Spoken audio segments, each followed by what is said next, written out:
This channel does not promote any violent, harmful, or illegal activities. All content provided by this channel is meant for an educational purpose only. দিল্লিতে বাঙালি মা ও শিশুকে হেনস্থার অভিযোগ সম্পূর্ণ মিথ্যা বলে দাবি করলেন রাজ্যের বিরোধী দলনেতা শুভেন্দু অধিকারী।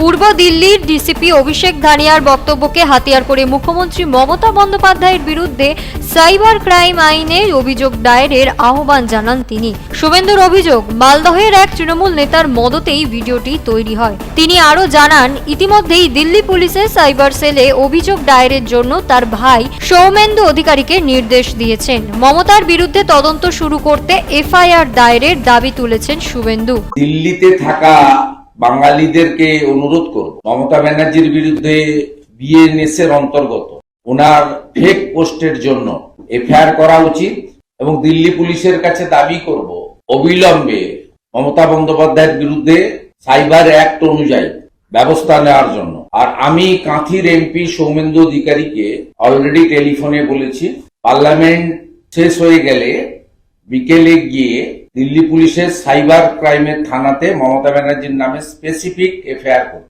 পাশাপাশি কটাক্ষ করে বলেন, মিথ্যা অভিযোগ তুলে মুখ্যমন্ত্রী আন্তর্জাতিক পুরস্কারও পেতে পারেন। ভিন রাজ্যে বাঙালিদের হেনস্থার অভিযোগে রাজ্য জুড়ে প্রতিবাদের মাঝেই পাল্টা চাপে শাসক দল। তোষণবাদ জানে, ধর্ষকদের রক্ষাকর্তা বা কর্ত্রী জানে। আমরা নানাভাবে বলেছি, তিনি গুজব এবং মিথ্যা রটানোর ক্ষেত্রেও আন্তর্জাতিক মানের যদি কোনো পুরস্কার থাকে, সেটা পাওয়ার যোগ্যতা একমাত্র মমতা ব্যানার্জি রাখে।